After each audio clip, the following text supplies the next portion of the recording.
I'm starting because this is your favorite thing to listen to. So powerful, filled with a lot of energy. This is the sound of the sun.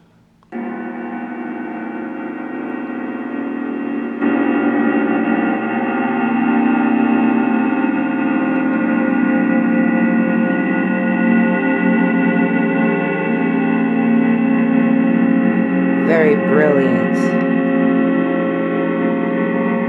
And it reverbs for hours later after it's played. You can hear it in this room. I am here in what's corporately called Edmonton, Alberta, Canada, with Chief Nanya-Shaabu. He is the leader of the Auset Tauwieret Nation of Yamasee Moors, along with his wife, the matriarch, Nanya-Shaabu. And I'm here to follow up with the last interview that I did, myself, Auset Tauwieret, discussing indigenous standing and other issues that we will follow up with today. Greetings, Chief.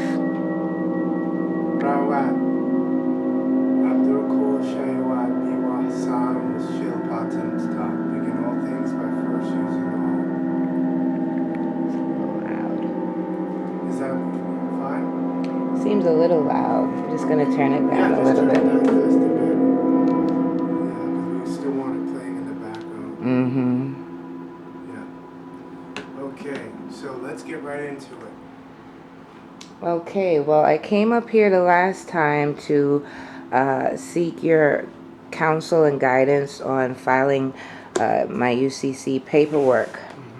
And I've made quite a bit of strides. Here is the complete documents that you created for me. You see my signature, Auset Tauwieret, is in red ink, which signifies that I'm a living entity. He has filed my security agreement, which basically You filed your security. well, I filed it. He helped me with the paperwork to create it, certainly. I filed this in New York State. It has been processed. My money order has cleared the state of the Department of New York. This is defining between what is a creditor and what is a debtor, and I'm claiming my standing as a creditor. So you can see I have my name here in all caps in blue, which is a corporate title, and here is my appellation. So that is what this process does, is it lets it be known in commerce that I am not chattel property. And anyone who has a problem with seeing my name as my appellation as Auset Tauwieret, or my corporate title, Nicole Nicholas or Nicole Burrell, with the UCC 1-308 without prejudice, is guilty of human and trafficking in human cargo. Would you agree with that? When people have a dispute or problem with seeing that, they essentially want to keep you in a slave status, bound by contracts that were entered beginning with my birth registration, which I had no control over at the time. My mother sold me into slavery, like many other people have been sold into slavery by their mother when they register births. Used to be you born and your name's written in a family Bible or not even, documented. Now we're forced to turn over our names to these different institutions and corporations, which end up owning us. So the only way to get out of these commercial contracts is to let it be known that you recognize what has been done and that you're undoing it. This is my flag. It has 19 stars and 19 rays around the sun. I give them all my information. Anything that I'm dealing in commerce, this is all things that I've sent in. Birth certificate, social security card, all my credit cards, everything, passport, anything that I'm dealing in with commerce. Prior to sending this off to New York State, I faxed into Washington, and you can see the fax was successfully delivered. The first step in the process that I did was to send in to Washington my ethnicity and race identification. Okay, I have marked myself as yes for Hispanic or Latino because my father is from Panama, a person of Cuban, Mexican, Puerto Rican, South or Central American or Spanish culture. I am that. I am American Indian or Alaskan Native because of my heritage through my great-grandmother, as you can hear. In just a moment, I'm about to play an audio where I visited my cousin Tom Burgess in New Jersey. He's 83 years old, and as I sat to get some information about my family history, he revealed a great deal. I've been slave owner. There are a lot of Indians. I know Grandma was an Indian. Do you mean Maggie? Yeah. Mm-hmm. Maggie Bullock. She was an Indian.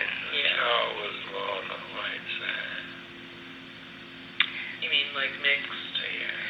So Grandpa Shaw was mixed because his father was the first mulatto, the first mixed one. And first mixed.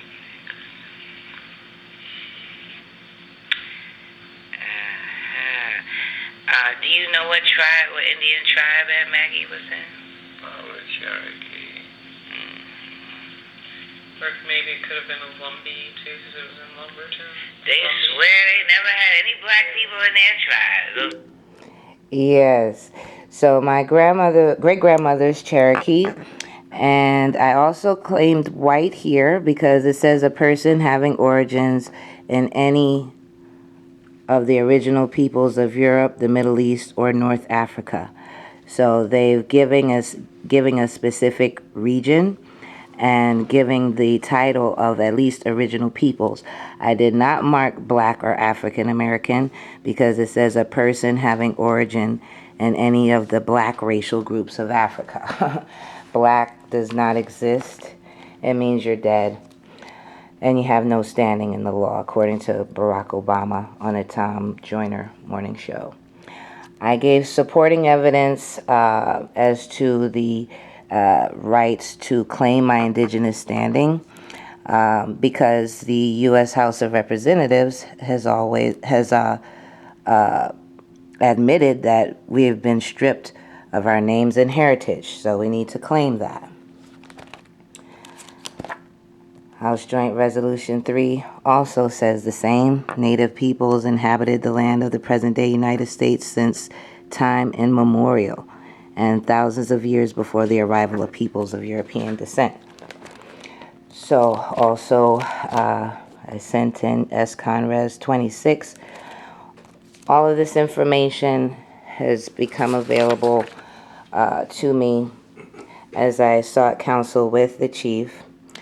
So the next thing we're going to move into, or the next step, I should say, in my indigenous standing is to go to the IRS.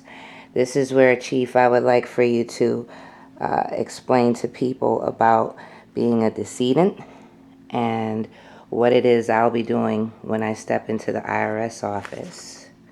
Okay, well, usually we want that done around the same time that you do the UCC.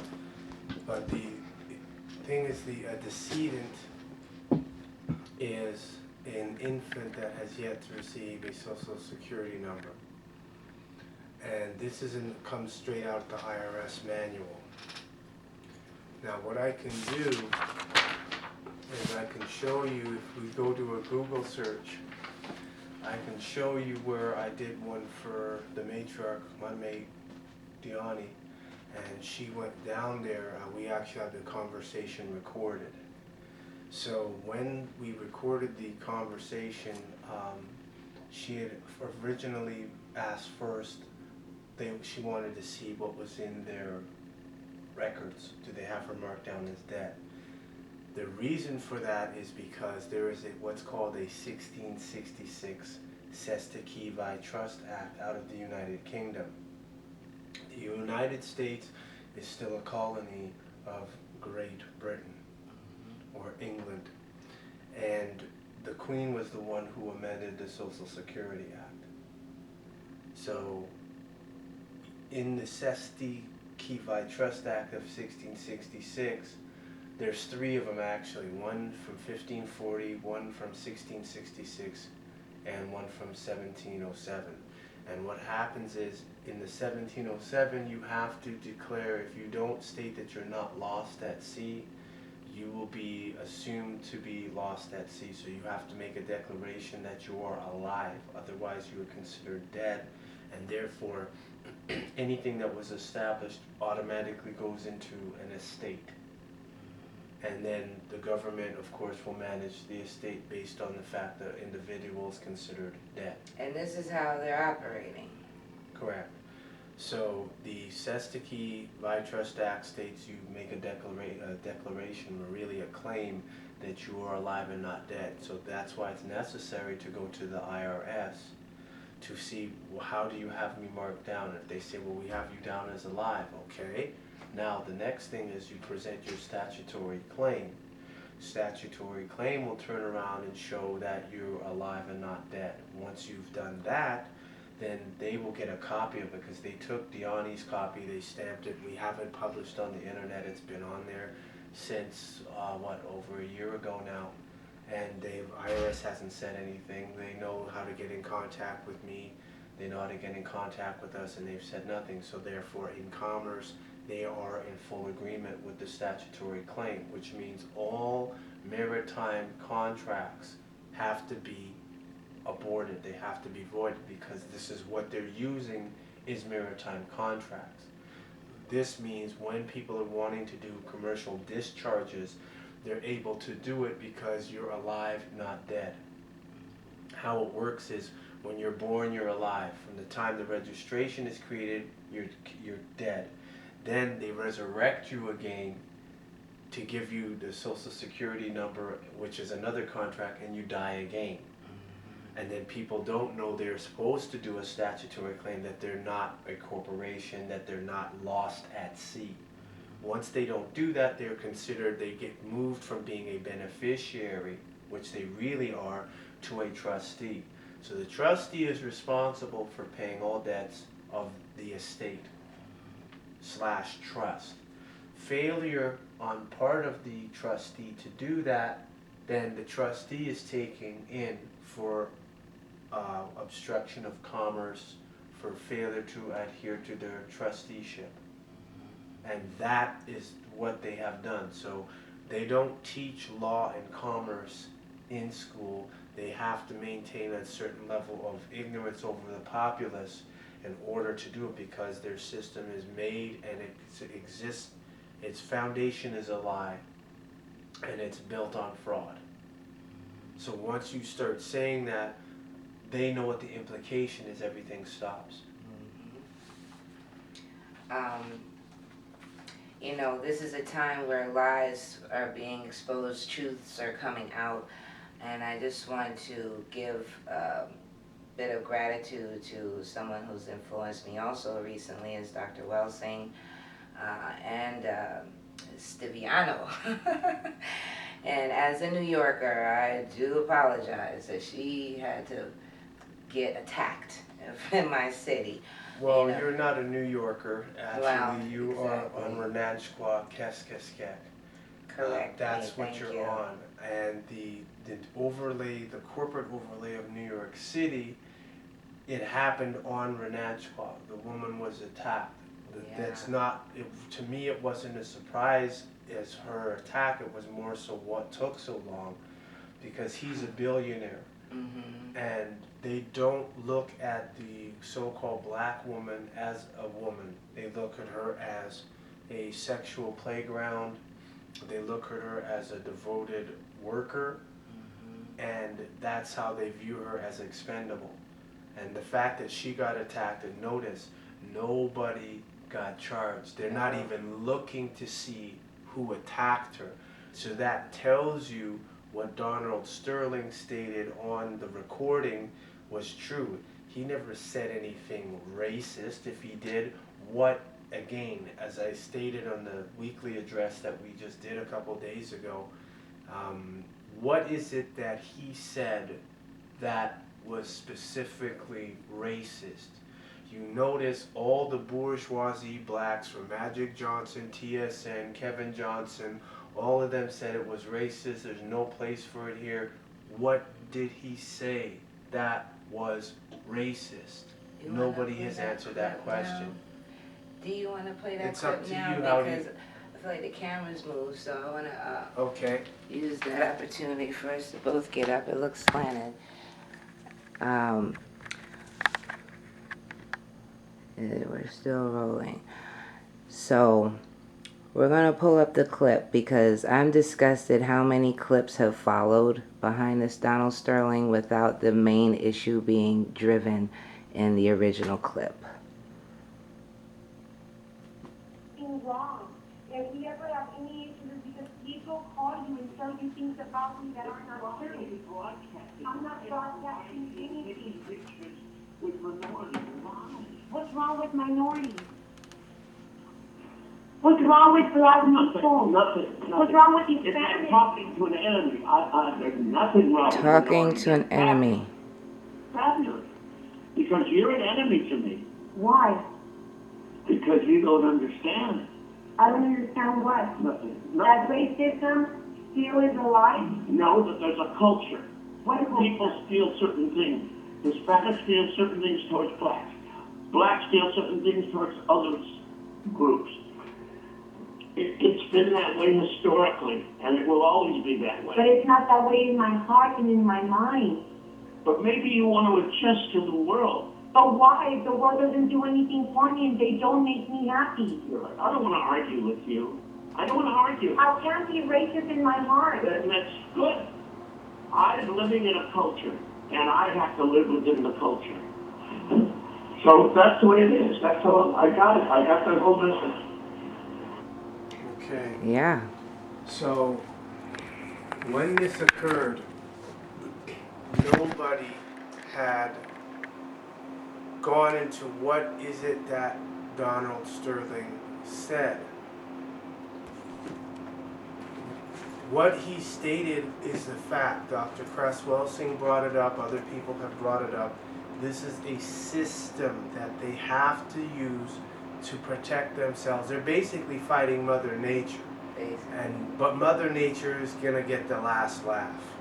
So all these so-called white, which again is another misnomer that they're just adopting because they know it means purity. So they're claiming that. We can claim that, they can't. But this is what they are using. And when this fact of him stating this is a culture that he lives in, he, regardless of the fact he's a billionaire, there's other billionaires in there, he has to adhere to that protocol, that cultural, hidden cultural protocol. So what is it again? That is it that he said that was racist? Nothing. He told the truth. He gave us a jewel. You all are enslaved. We give you an illusion of freedom. So when she said, well, I don't understand, you don't understand. I don't understand what? I said, nothing, forget it. Because at that point now he has to let the secret out.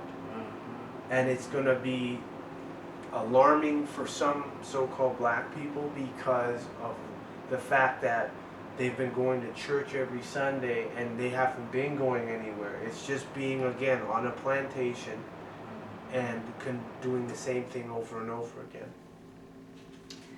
It's like, well, I wanted to bring up something else and related to the truths coming out, females being sort of at the forefront of this female energy. There's a Nubian girl who was breastfeeding at her graduation recently, and there was quite a bit of hoopla about that photo that she took breastfeeding. Mm-hmm.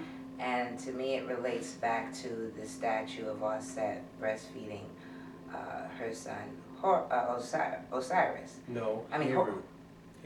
Heru, excuse me. My notes are arrows going everywhere. You know, to me it said that she's breastfeeding him. He's like a miniature grown person. And it's just like, no matter how big you get in life, you remember your life force is coming from here, from the breast. I am the beginning and the end as far as you and everybody else, a nation, you know, is all coming from that. So anybody has a problem with that young woman, they need to check what the breast is intended for, because I don't know what you're using breasts for, but they're a life-giving organ to babies. End of story. It's just a real misogynistic culture that Well, you have to look at it higher. Who has the most to lose? Because her being educated means what? That other sisters, Nubian women, will see that and say, I'm going to breastfeed my child instead of giving them formula. Formula. What is So in the formula? So who is going to benefit from the loss? Who's going to lose in that?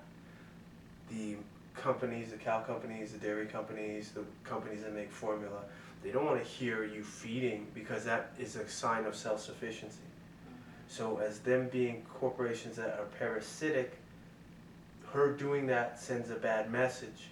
And so that's where you have to look at it higher. You can't look again at Always it back face to the value. economics. It's exactly. When Oprah Winfrey said, I'll never eat beef again, the beef industry went after her. She just gave her personal opinion, but the thing is, they know she has the ability to influence the white women and the black women. And the white women say, I want my family healthy, we're not going to eat beef because of all the chemicals that they put in the meat. They're like, this is going to cost these guys hundreds of millions of dollars. So they're like, no, we have to sue Oprah to try to make an example of her, and they lost. Then when they had the issue with the butter, she was going to say, make a statement about dairy, and then she said, you know what, let me hold my tongue. Right? So they can't say that the media does not have an influence on individuals. It does. And the next thing is when the woman who did she used to have her TV show called Blossom. She has a PhD in neuroscience, and she said she did a hashtag, real parents do not vaccinate. There was no big outcry against vaccines. Vaccines are higher than the breastfeeding, because the vaccines, they want people taking vaccines, but the vaccines contain mercury and other neurotoxin. Mercury is a neurotoxin, and they contain that. So for her, who has a PhD in that, saying real parents don't vaccinate, she will not vaccinate her children, nobody said anything. So it comes back again to what Dr. Kress-Welsing says. No matter what you do as far as their system is concerned, you don't exist, you're not on the same level with them, you're still at the animal. And the only way that's going to change is if you start throwing that back in their face. Hence the reason we do the weekly addresses and this interview. And there's going to be those so-called black people out there who don't like this. They're going to sit there, they're going to show up because they don't want the cat out the bag that they're not conscious. But the reality is they'll sit in the audience and they'll be upset that this is coming up, because their first concern, how is this going to affect my world? How is this going to affect my money? That's the first thing they're concerned with. I definitely want to expose the bankruptcy of the United States. I mean, this is almost 100-year-old story here.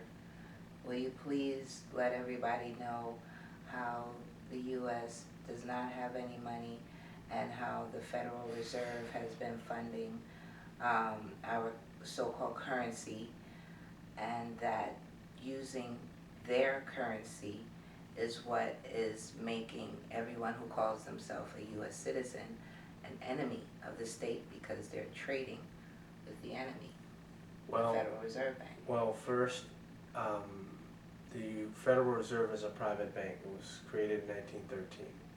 They had a lease for 100 years. It was renewed at the end of last Gregorian calendar, 2013. So it's another 100 years. However, they're going to crash the dollar. When is up in the air as to when, but it is going to happen. It's going to occur. Those people who consider themselves constitutionalists and are advocates for the Constitution. Now I mostly deal with Moors and indigenous people when it comes to that, because they want to cite the Constitution as a defense in commerce, which is irrelevant. What happens now is that when you bring up the Constitution, the Federal Reserve is private. It does not have an oath to support or defend the Constitution for the United States of America. So what that essentially means is all the patriots out there, the freemen out there that are carrying Federal Reserve notes, if you're not a secured party and you're using that amongst each other to buy and trade, you're committing treason against the Constitution. Because that's called aiding and abetting the enemy, which violates the 1917 Trading with the Enemy Act. And what that essentially means, if you aid the enemy in any capacity, you are now guilty of treason. So essentially where we're at right now is the fact that now that reality has come up, it's all commerce, admiralty, maritime out there. Everything is commerce, everything is contracts.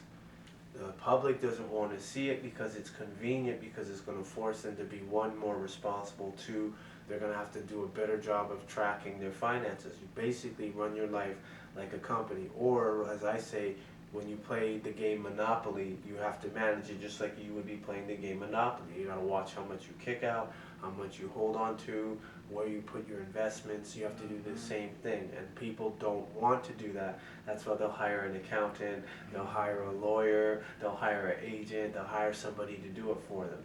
Then when those people mess up, then it's like, well, my accountants are at fault, but they work for you. You're an owner at that point.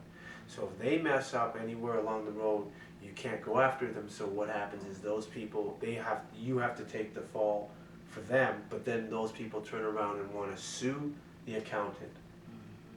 So that tells you that there's a lot of responsibility that people have to accept. They can't pass the buck. But these are the same people that will say, I'm a man, I'm a woman, I go where I want, I do what I want to do. It's a lie. They don't. They don't go where they want, when they want. They're on a leash, for lack of a better word. And what usually keeps them from living out loud is worshiping the fiat. There's a book, The Sunday Morning Stick-Up. You want to tell us about that? Well, that was, I forget the gentleman's name right now, but he was a minister at T.D. Jakes, with T.D. Jakes. Anybody can go on Google and they can research it, and they will see that he was escorted out of the church. He was a minister there for 20 years. 20 years. And the cover alone scared them. The title of the book is The Sunday Morning Stick-Up. What your church does not want you to know about tithing. Tithing is like a tax. So the churches are not supposed to really be collecting tithes from the public or from the parishioners. They were supposed to they could get it in the way of like food stuffs, a donation of food, clothes, but not finances, not the fiat. But it shows and proves, like I did a 3-part DVD called The Church and the Law. So I'm sure they may have saw, because the clips are on YouTube, and anybody who is interested in getting it, they could contact me and they could get it. It's a 3-part DVD. I put that out about 2 or 3 years ago. And the biggest thing is the fact that these churches have a 501c3, which they don't need, because all you need to start a church is 3 people. This is according to the IRS's own code. They don't have to go get a 501. If they get a 501, it puts them underneath the IRS. The IRS is an instrument of the IMF, which is international. So these church reverends and pastors, what they essentially have done is they've sold their soul to the devil in exchange to get the fiat and have the public key coming back. When you have 40,000 people coming to your church every week, if they give $5, that's $200,000 every Sunday. They can't afford to lose that. They don't want to lose that. But this is essence what it is. And then that's on that side. Now when I deal with the Moorish Science Temple, Great Seal, and the rest of those groups out there, they're screaming constitutional rights. I said, but you're holding fiat. You're not dealing with gold and silver. Then to hear Taj Tariq Bey contradict himself by saying don't file a UCC, then comes back years later and says, yeah, I'm not saying you can't do it, but be careful. I'm like, Taj, quit lying. Say you don't know it. You know, I'm tired of your people from Great Seal, Moorish Science Temple contacting me for help, but you are supposed to be a master teacher. So for anybody who thinks this is a personal attack, this is not an attack on Taj or Pleasant Bay or Nature El Bay or Nakim Bay or Hakim Bay or Africa Bambara Bay. It's not an attack, it's a challenge. I learned from the best. So Dr. John Henrik Clarke said, those who are my peers I challenge, those who are beneath me I teach. Just to go back here 1 second with the preachers who are clearly worshiping the fiat. You know, I think it's ridiculous. There's ATMs in the vestibules of churches. These preachers are flying, 2 and 3 planes, have airstrips in their own backyards, living a completely lavish life while every parishioner is, living paycheck to paycheck and feeling forced to come to church with the best clothes on, getting something new when they can't afford it, basically not managing their money well, yet the preachers are raking it in hand over fist. Not only are they taking people's money, they're taking people's souls.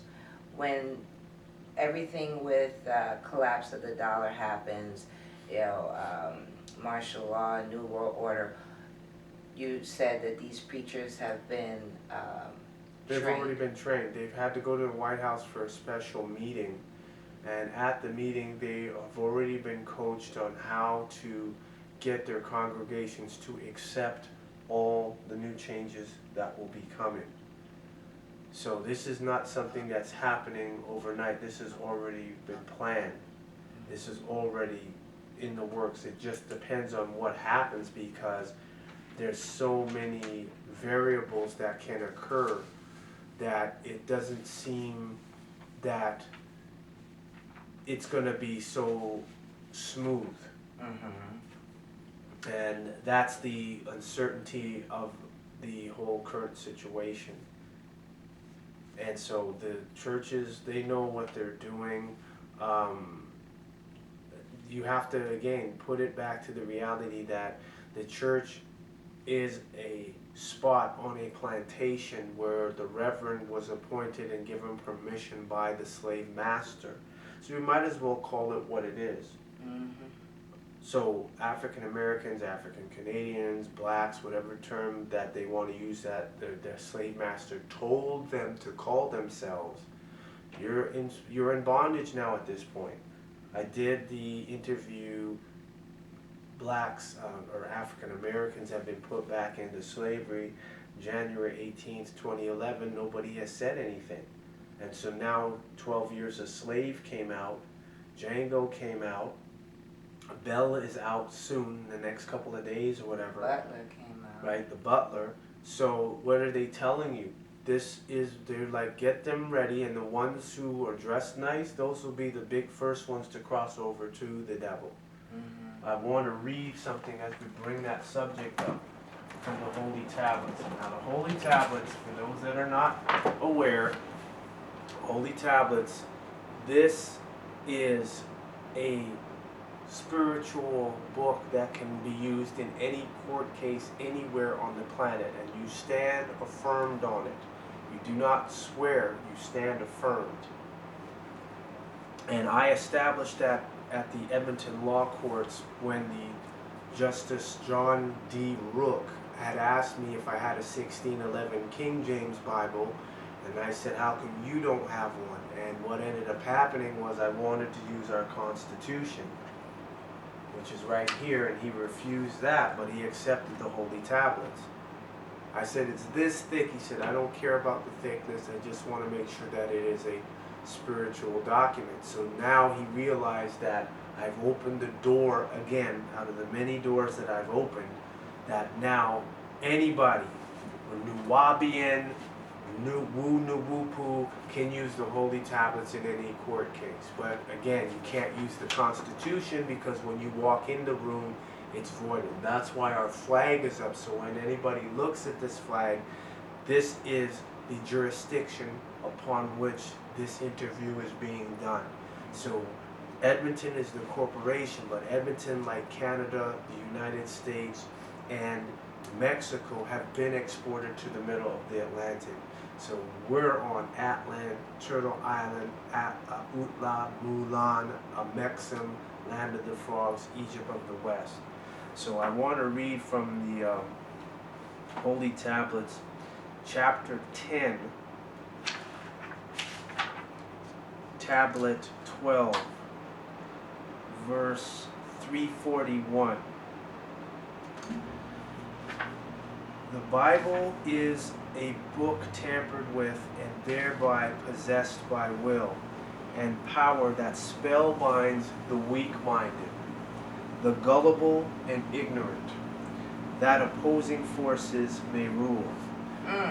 But the cycle for the Bible was the moon cycle, and that cycle is ending. Their deity